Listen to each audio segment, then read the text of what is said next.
Today, we're diving into the life of Albert Einstein, a man who changed the world with his ideas and courage. As you listen, focus on the new phrases and vocabulary I'll introduce. This is not just about learning English, it's about learning how persistence and curiosity can lead to greatness. So, grab a notebook, pay close attention, and let's begin this journey to improve your listening, expand your vocabulary, and find motivation in the life of a genius. Albert Einstein was born on March 14, 1879, in a small town called Ulm in Germany. His parents, Hermann Einstein and Pauline Koch, were ordinary people. Hermann was a businessman who worked with electrical parts, while Pauline was a homemaker who loved music and learning. When Albert was born, there was nothing extraordinary about him, except for one small detail. His head was unusually large. His family even joked about it, wondering if he would grow up to be a normal child. Little did they know, this boy would grow up to change the world.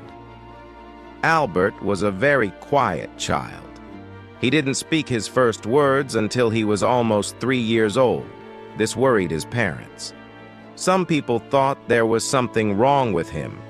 His family called him the quiet one because he rarely spoke, even when other children around him were chatting away. But Albert wasn't quiet because he was slow. He was quiet because he was always thinking. He would sit for hours, observing the world around him, as if he was trying to understand how everything worked. When Albert was 5 years old, his father gave him a small gift that would change his life forever. It was a simple compass. At first, Albert didn't understand how it worked. How could the needle always point north, no matter how he turned it? He became obsessed with this tiny object. He stared at it for hours, trying to figure out the invisible force that guided the needle. This was the first time Albert realized that there were unseen forces in the world, and he wanted to discover them all. He later said, "That experience left a deep and lasting impression on me." When Albert started school, things didn't go well. He didn't like the way his teachers taught. Back then, schools were very strict and students were expected to memorize everything. But Albert wasn't interested in memorizing facts. He wanted to ask questions and find answers. His teachers often got angry with him.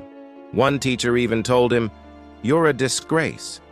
You'll never be successful in life." These words hurt, but Albert didn't let them stop him. Albert struggled with some subjects, especially languages.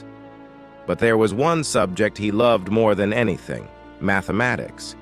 He called it the language of the universe and enjoyed solving problems like puzzles. Despite his struggles in school, Albert's family believed in him. His mother, Pauline, noticed his love for music and encouraged him to learn the violin. At first, Albert didn't like practicing, but over time, music became a way for him to relax and think clearly. His uncle Jacob also played a big role in shaping his mind.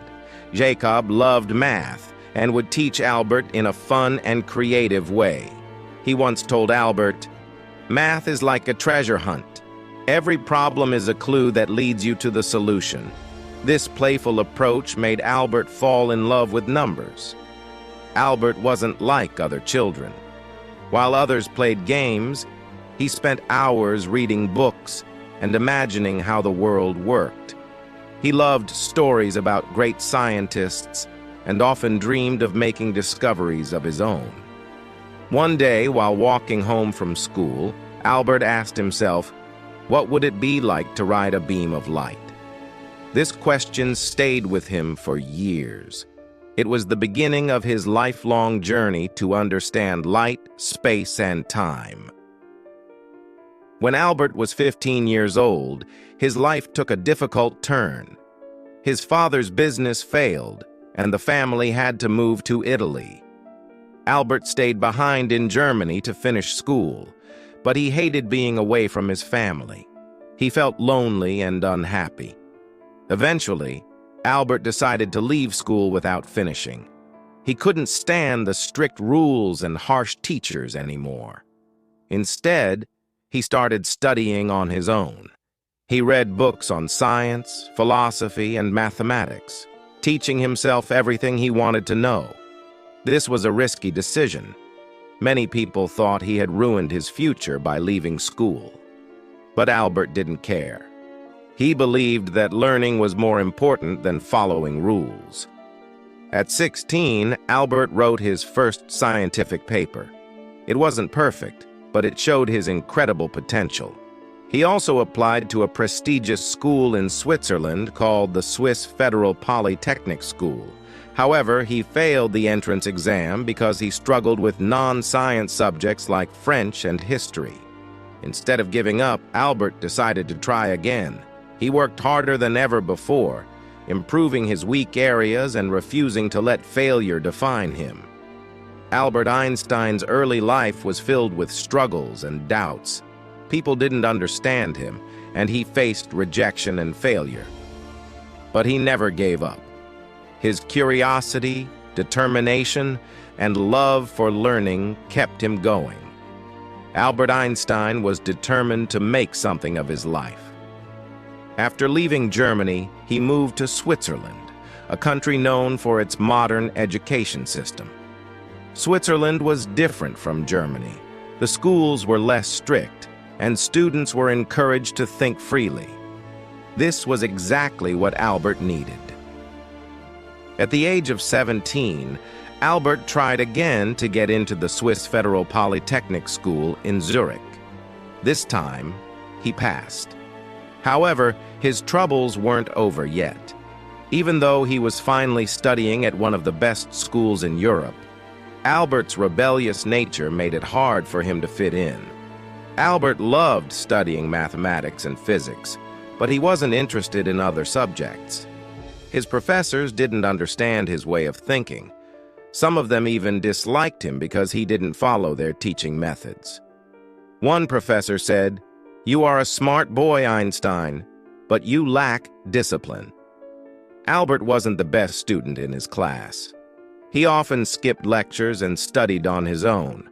While his classmates followed the curriculum, Albert spent his time exploring deeper questions.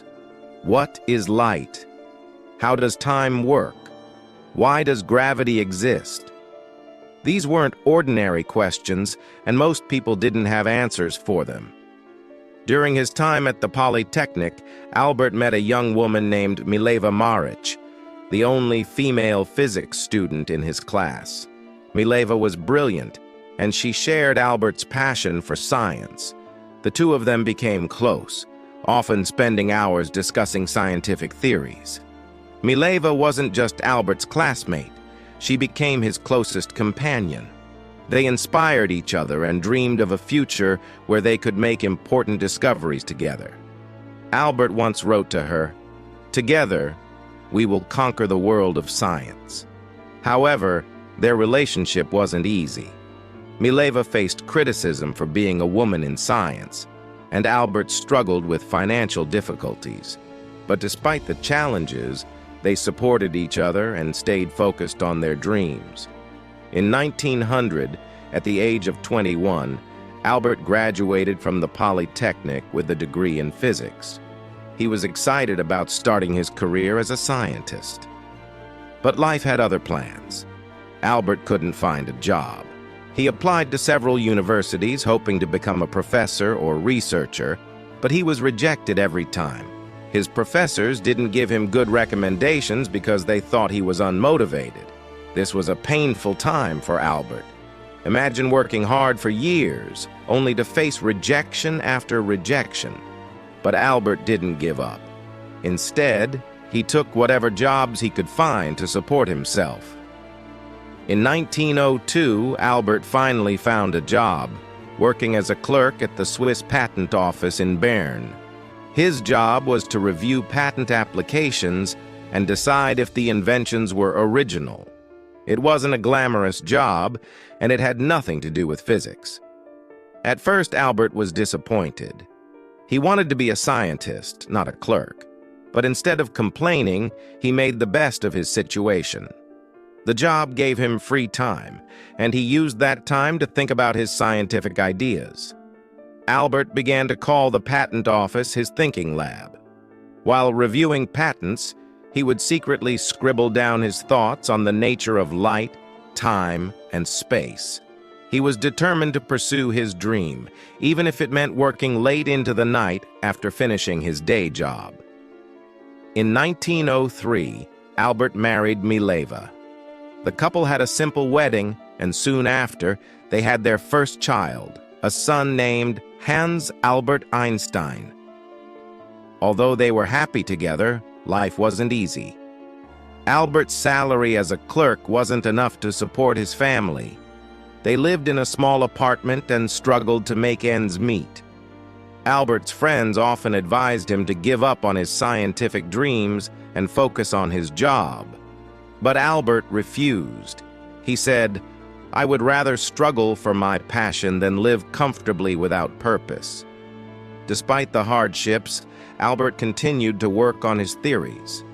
In 1905, at the age of 26, he published a series of papers that would change the world forever.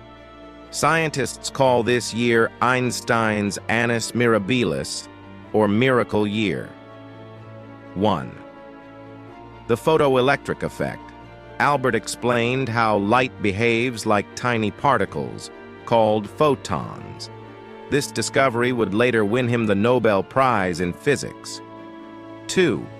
Brownian motion.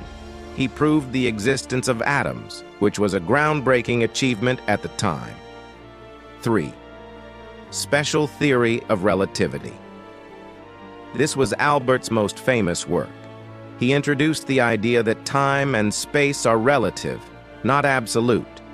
From this theory came the famous equation E equals mc squared, which showed that energy and matter are interchangeable.